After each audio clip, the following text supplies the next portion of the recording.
So good evening, everyone. Last class I have talked about the age of Chaucer and also the religious reformation happening at the time. So apart from that, I have also talked about that this religious reformation actually led to the Renaissance.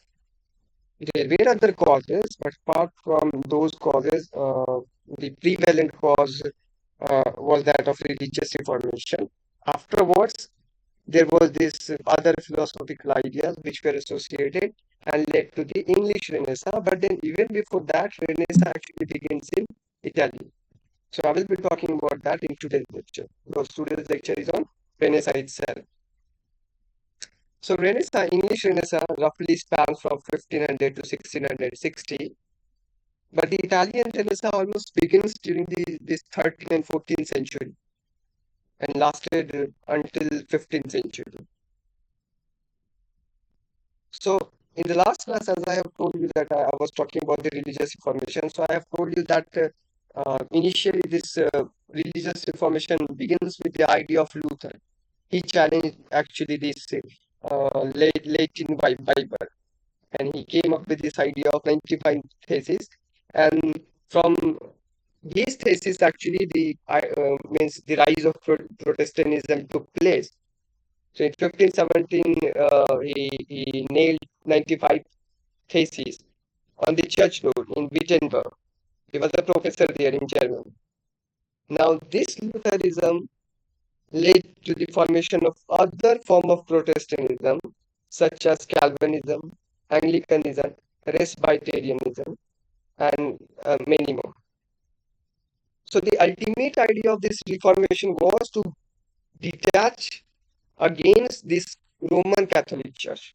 Okay, all these countries were forming their own kind of religion, which were influenced by Protestantism, but they were always against this Roman Catholicism, okay, Roman Catholic Church. Now, initially, as I have told you, Luther begins this.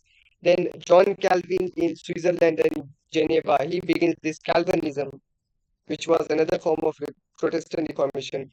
In England, Henry VIII declared himself the head of Anglican Church. So Anglicanism in England was another form of Protestantism. Then Edward IV, son of Henry VIII, he carried forward this Anglicanism. But with the restoration of this Mary Tudor, because she was a strong Catholic, and because her mother was also a strong Catholic supporter, so Mary somehow made amendments and she started to execute the Protestants. During her reign, she killed almost 300 Protestants. But then that is the reason why she is also known as Bloody Mary. Then she died and Elizabeth finally came to the throne. It's not that Elizabeth didn't executed the anti-Protestant such as the Catholics. She has also executed, but during her long reign from 1558 to 1603, she has persecuted many of the or executed many of the Catholics. But she did it in a very balanced, okay, not like Mary, the Bloody Mary. She came to the throne and started killing the Catholic, the Protestant. But Elizabeth did it very, I mean, in a balanced way, very skillfully, tactically, politically. Now, this reformation, I mean, it's a long process. Begins with this Martin Luther. It went on to Henry VIII, Edward IV, Mary Tudor, then Elizabeth, then down to this Jacobean age. And throughout the, I mean, Renaissance age, you will see this reformation kind of thing even during the reign of Charles I and in the Puritanism. So Catholicism, the Anglicanism as well as Puritanism, they were rising simultaneously, side by side in England. Now, what was happening is that um, Henry VIII declared himself head of the Anglican Church. Then Edward IV was carrying on the legacy of Henry VIII. Mary the Tudor came up with another idea of Catholicism again, Roman Catholicism. Elizabeth was Protestant, but then she balanced things. But if you remember, Elizabeth was the last of the Tudor dynasty because she never married. She didn't have any heir to carry on her legacy. So she selected James the Sixth of Scotland as the James the First of England. Okay, his cousin brother. He asked and declared that the heir of Elizabeth would be James the First. Okay, who was already the king of Scotland. There in Scotland, he was known as James the Sixth. In England, he was known as James the First. Now, with James the First, the Tudor dynasty came to an end, and the Stuart dynasty begins. Okay, with James the First. Afterward, you will see even during the reign of James, you will see this papal plot, papish plot, in which the Protestant actually tried to kill him, the Catholics and the rebellions. Okay, so and then another important event during the reign of Elizabeth was the defeat of Spanish Armada in 1588. Now that is some historical point that I would come back. But this is the Reformation section that I was talking about in my last class. I have told everything in detail. Okay. Now this clash went on throughout this Renaissance period. So Renaissance meaning and origin. How does this word came into being?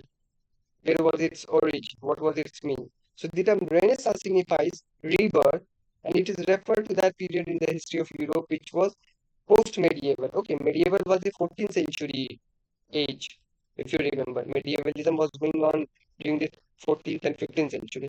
So post-medievalism is known as Renaissance. It was distinguished by a renewed focus on classical studies. Apart from the renewal of classical scholarship, the post-medieval period saw the beginnings of the scientific revolution and an unprecedented emphasis on exploration and discovery. Okay, if you remember Copernicus, Johannes Kepler, they all came up with this scientific revolution that gave us a new perspective at looking at the world. So we were looking this world with a very traditional and conventional idea, but they have actually given us the more scientific, more modern way of looking at the world. I will discuss about this in the other slides. So the term Renaissance means rebirth in French and derives originally from the Latin Renascentia. This label was first employed in the 16th century to describe a period in which the recovery or renewal of interest in texts from ancient Greek and Roman culture became a significant focus of the intellectual attention. Now, I have told you that the Renaissance begins in Italy first, and then it came to these other European nations, especially in England. So, why does it begin in Italy?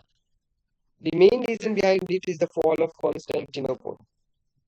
I have told you that in the beginning, when the Roman Empire were ruling this Britain during this period of 55 before Christ to the period of 450 after Christ.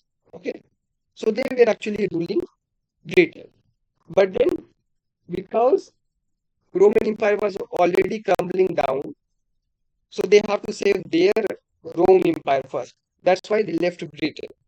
Okay, so that period of crumbling down extended from 450 to almost 1453.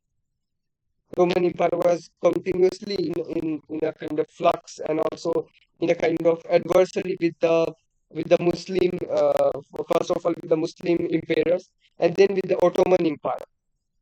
So finally, Ottoman Empire wins the battle, and the fall of Constantinople took place. Constantinople, by the way, is the modern day Istanbul. Okay, so if you remember, W. Yeats used to refer Byzantium Empire. So Byzantium is the Greek name. In the Roman era, it is renamed as Constantinople, And in the modern day, it is known as Istanbul. Okay, Byzantium, Constantinople, and Istanbul. So the fall of Constantinople led to the reign of Ottoman Empire in Rome. So people started, the scholars especially, started to flee that battlefield and they started to shift in Italy. So the fall of Constantinople made Greek scholars flee to Italy with their manuscripts, and they were carrying themselves the manuscripts which were written during the Roman Empire as well as Greek Empire. So you know the ancient classical literature, how rich it was. That's how Italy came into being the center of cultural literature, center of kind of cultural reflections, as well as center of wide and rich literature, painting, art, and this kind of rebirth took place in Italy in the field of art, literature, and culture. And actually, this rebirth in art, literature, and culture is called Renaissance. So Renaissance first began in Italy, then it spread over the other European nations.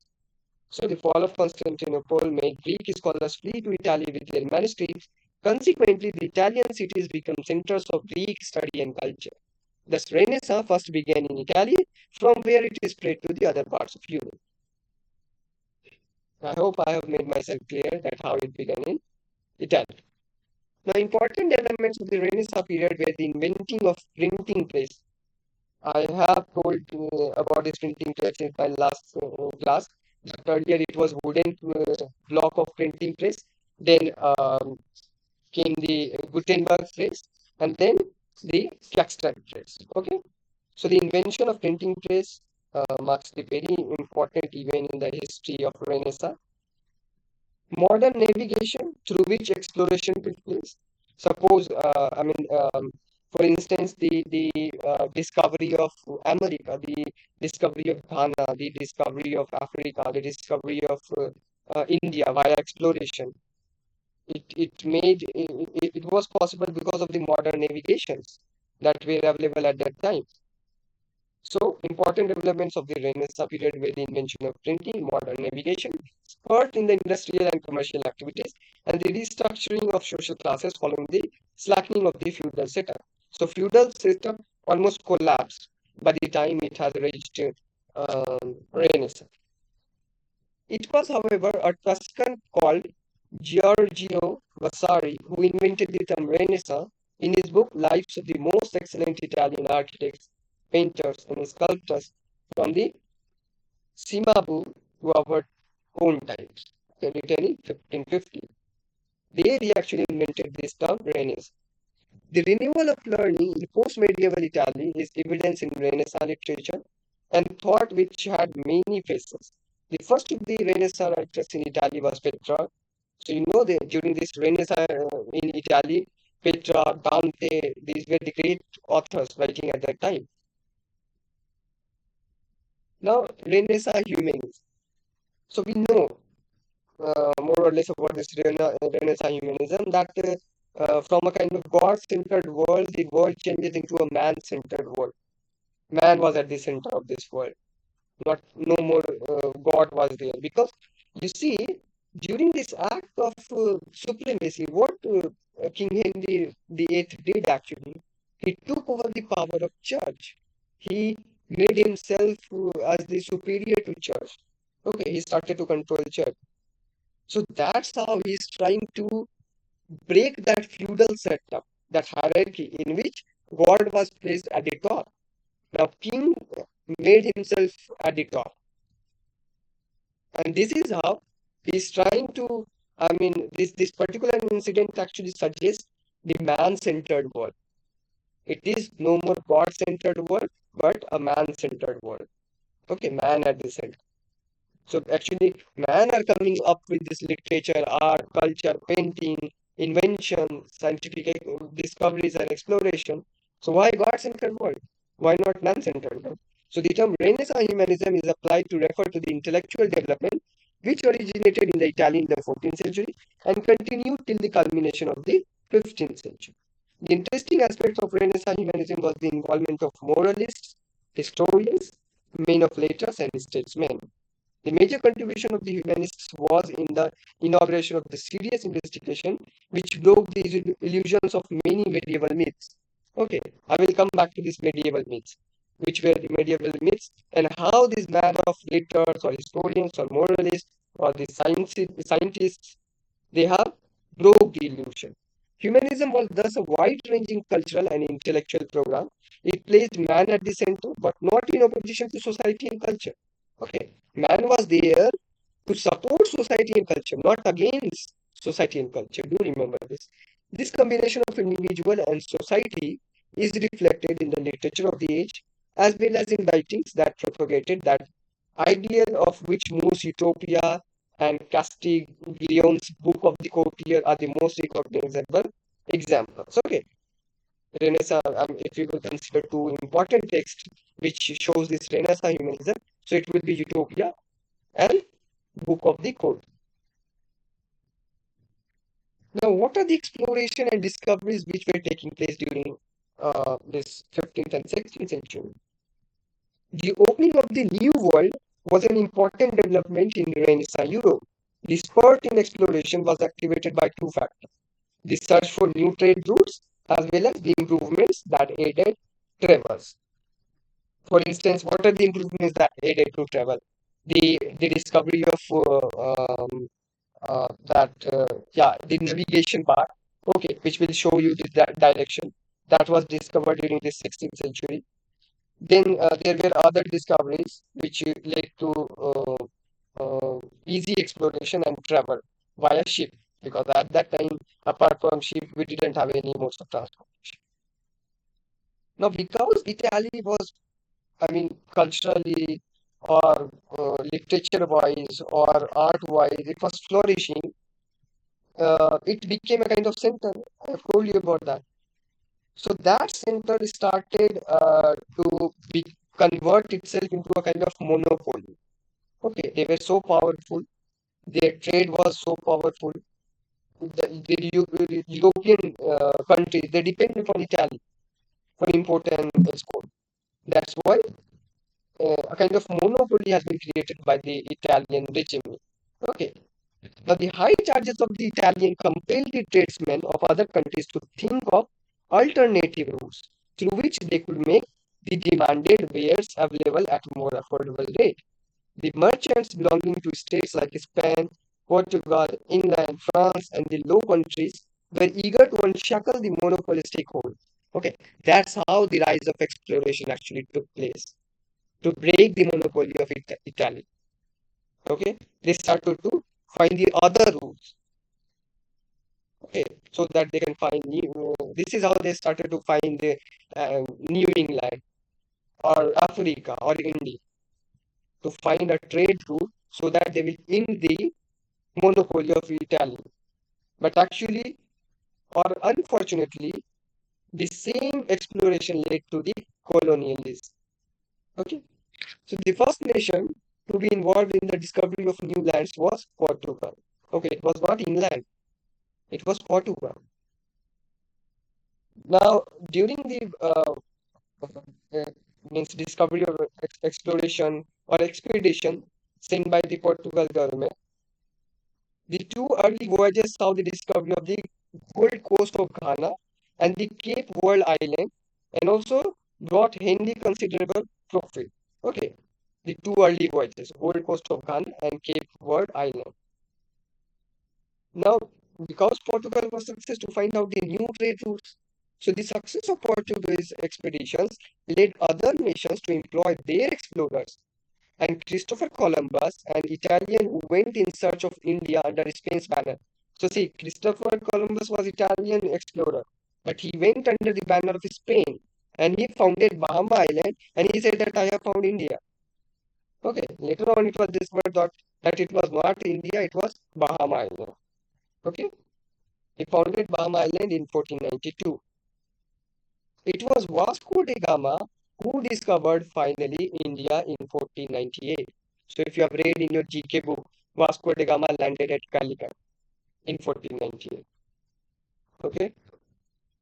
Now, Amerigo Vespucci, an Italian who navigated first under the patronage of the Medicis, okay, the Medicis family from Italy, and then from Portugal, claimed on the basis of that his four voyages to the New World between 1497 and 1503 that he was the first among the Europeans to arrive at the mainland.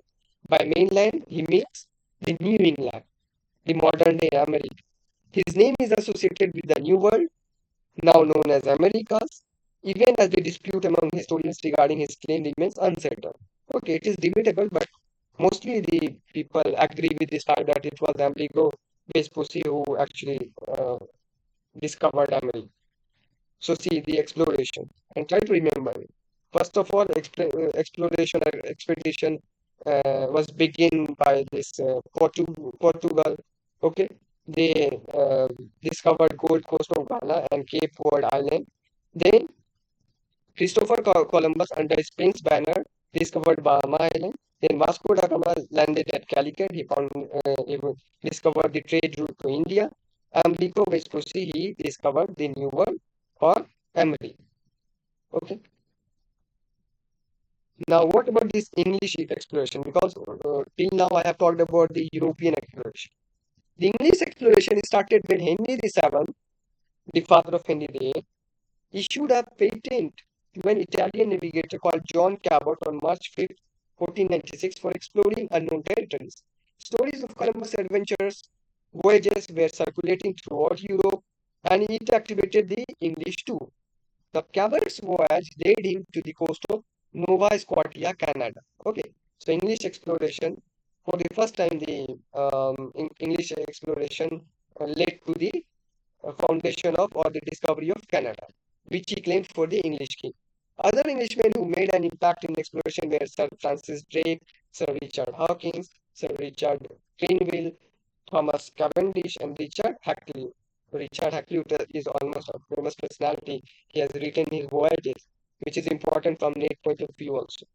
So many of them, like Drake and Greenville, are associated with the beginning of colonialism also, because it was Drake and Greenville who went to this New England or the other part, which were already discovered by some other nation. Okay, so you can just understand. Suppose Portugal has founded a particular piece of land.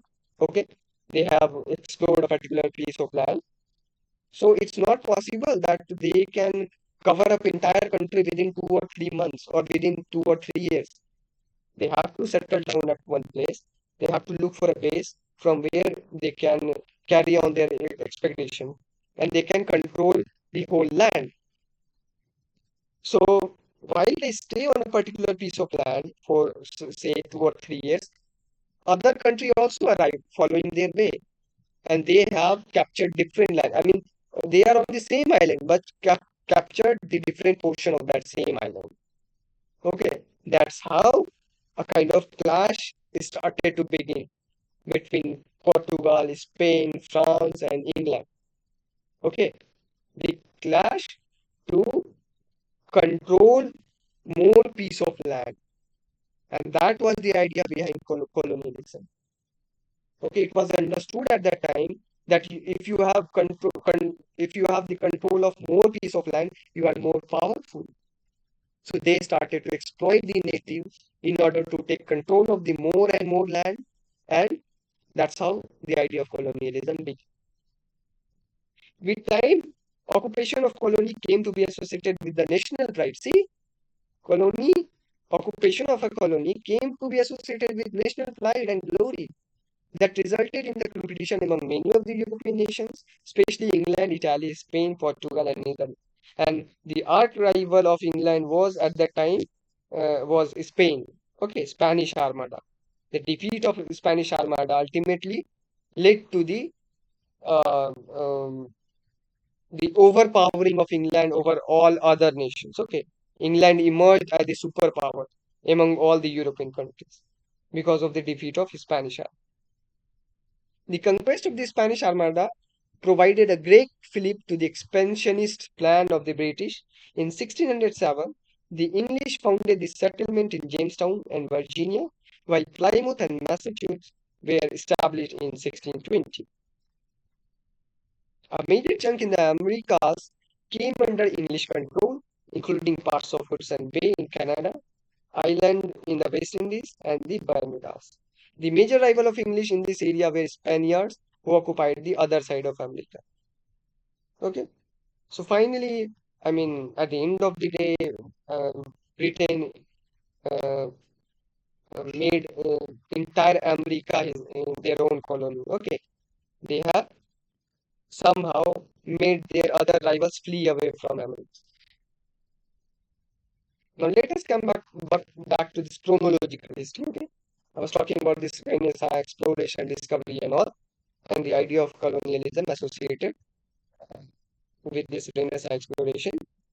Let us come back to this chronological reign. I have talked about this in my last lecture. That Tudor dynasty, during the Tudor dynasty, we have seen Henry VIII, who married 6 times for male hair. He passed the Act of Supremacy. Then Edward VI, the son of Henry VIII, he came to the throne. He passed this Act of Uniformity, because of which Scotland, England, and Wales were united. Then Mary the First, also known as Bloody Mary, and then Elizabeth the First. The reign of Elizabeth is also known as Golden Age of British Empire.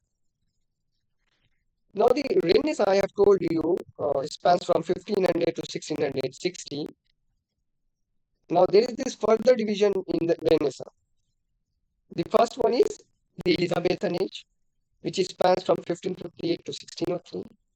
Then Jacobean Age, the beginning of the Stuart dynasty, okay, 1603 to 1625. Then we have Caroline Age, okay, reign of Charles I, 1625 to 1649, and Commonwealth period. Finally, we have Commonwealth period, 1649 to 1660, which is also known as Puritan intrigue.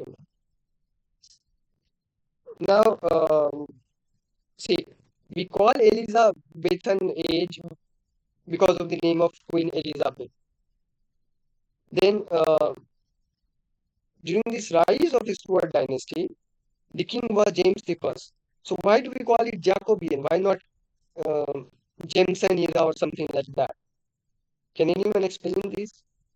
Why do we call it Jacobean or Caroline? Why not James I age or Charles I age?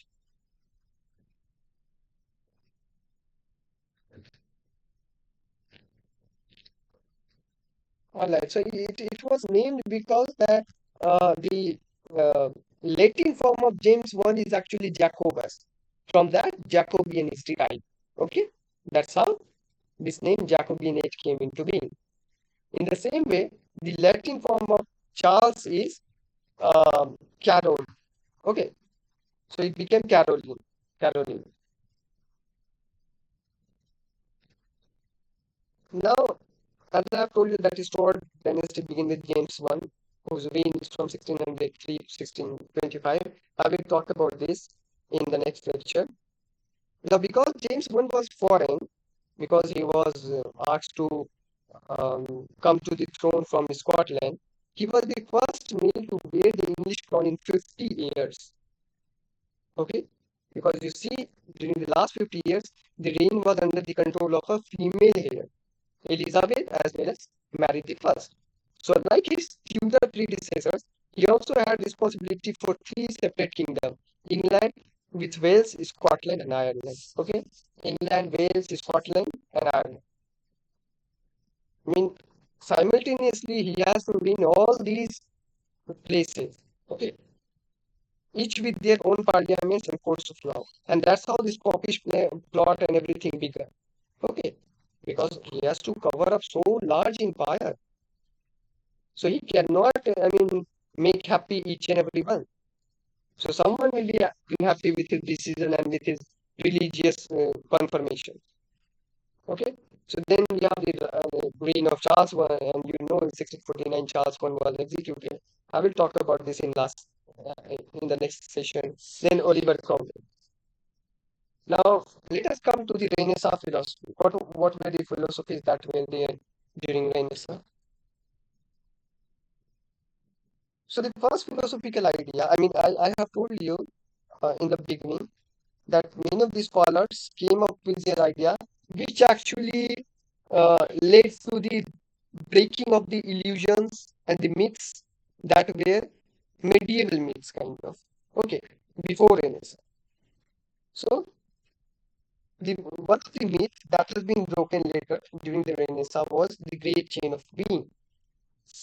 Now, great chain of being is a kind of hierarchical concept in which God is placed at the top, then the angels, then the man, then the beasts, then the trees, and then at the bottom, the minerals. Okay, this is the great chain of being. So you can see that this is a kind of hierarchy. See, God is here at the top, God, and then the angels of God. Okay, these are the angels. Then man. Okay, and under man there is a further category. Under man we have king, then we have noble, then we have the middle class, then the labor and farmer. So we have the man, and then we have beasts. Beast or the Satans. Okay, certain kind of. So they were after that. Then we have under beast we have animals also. Okay, they are placed just above plants. Okay, beasts are actually the animal. Then we have trees. Okay, in trees the most superior was the oak, and among flowers it was the rose. Then we have minerals. Minerals were placed below plants, but the least plant was above highest mineral, gold. Okay, so this was the idea of that time. I mean, before the Renaissance, the great chain of being. Now, later on, this great chain of being has been questioned. Okay, that's why I have referred to the idea of or the act of supremacy. When um, Henry VIII is changing his place from man to up above God, he is actually challenging this notion of great chain of being, isn't he? He is under the category of man. Now he is placing himself above church. This means that he is putting God beneath him, below him. So he is actually challenging this medieval concept of great chain of being. So this Renaissance philosophy, this astronomy, everything puts a kind of question mark to this great chain of being, the idea of great chain of. Okay. Also the religious reformation, which has questioned the existence of God. Okay, which has questioned the Roman Catholic Church. That also led to the or paved the way for the man-centered world. So when there is this there is this shift from God-centered world to this man-centered world, then obviously we are actually challenging the great chain of being. Okay. The next philosophy is the wheel of fortune. Now there was this medieval or even before that medieval or the Greek belief that goddess Fortuna is actually having a wheel. Okay, she's controlling this wheel. Okay, human being is placed on this wheel, and the way she will rotate this wheel, our fortune will change accordingly. So if you are here at the top of this wheel, you will be very successful, you will be rich, you will have everything that you want. And when you will be at the bottom of this wheel, then this means that you are a kind of living a life of beggar, you have nothing, most disastrous kind of stage of your life. Okay, and when you are in between this, this means a kind of you are balanced. Okay, so this also led to the idea of predestination, kind of. Okay, we are predestined. Someone is controlling our fate. Okay, we do not have the free will. So Goddess Fortuna here is actually controlling our fate. She will, rotate this wheel, and this will create a change in fortune of human being. Okay, but with the rise of this man-centered world, the people started to claim that we can now control our, fate. Why so? Because during this 16th century, there was this rise of merchant class. Okay, the earlier farmer or the laborers, they started to work very hard, and they convert themselves into a merchant class. So they changed their fate by doing hard work and labor.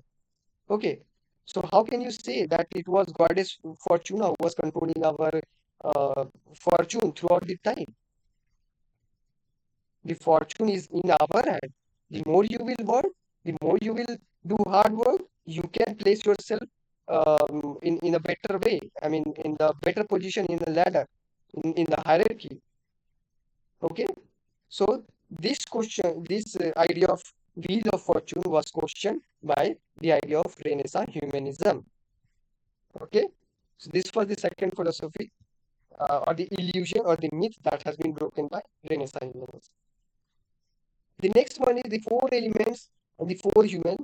So if you remember the plays of Ben Jonson, he actually deals with the concept of four humors.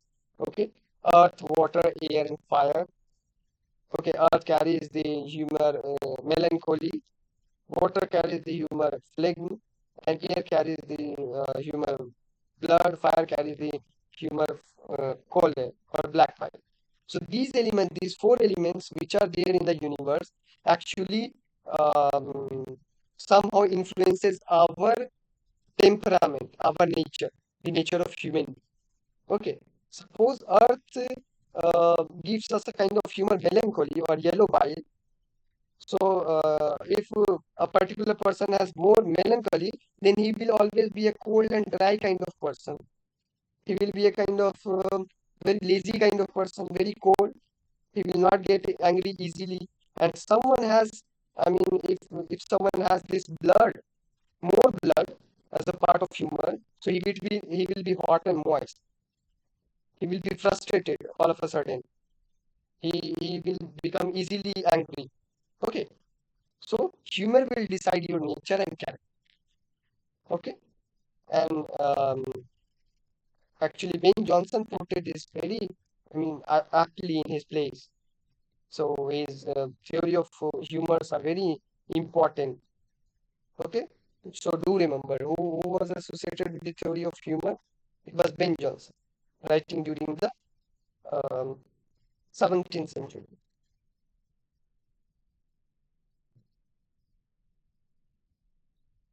Then we have another philosophy. Now, this was the Renaissance philosophy. It is not a myth or illusion. It was the philosophy created by this man-centered world, the divine right of king. So this divine of right of king, again, I will relate it to the act of supremacy. Okay, this idea was given by the philosopher Jean Bodin. He formulated the concept, but it was based on Roman law. After the death of Elizabeth, it became a key to authority and power for the monarchy. Okay, after the death of Elizabeth, the divine right of king has been established in England. That king will be the supreme of everything else. He will control everything from church to nobility to the culture, literature, everything. So the divine rights of king. Okay, James I started this particular tradition, the divine rights of king. The king was the supreme upholder of order on earth. Strife and chaos would result in his position was violated, destroying the perfect order in the universe. Now, this divine right of king gave to the birth of another idea that the hierarchy, I mean the chronology of a kingdom is decided. Okay. Now, if someone will violate that particular chronological order or the successor, then there will be a kind of chaos. Suppose, for instance, Elizabeth, Elizabeth actually decided or declared that my successor will be James the First. Now, if someone will try to, stop James the One to become the successor of Elizabeth, he will create a kind of violation in the order. Okay, he will violate the order. He will destroy the perfect order in the universe. Okay, so this was the order. Suppose the Henry the Eighth, Edward the Sixth, Mary the First, Elizabeth. This was the order. And if someone will try to break up this order, then it will create a kind of chaos in the universe. Okay, so the divine right of king actually gave the power that you can choose your successor and no one will go against him. Because if someone will go against the successor or if someone will try to, stop the successor to become a king or to hold the crown, then there will be a kind of destruction or violation in the order of the universe. Okay, and this particular philosophy has been shown or depicted by Shakespeare in one of his famous play, Macbeth, and even in Hamlet. How?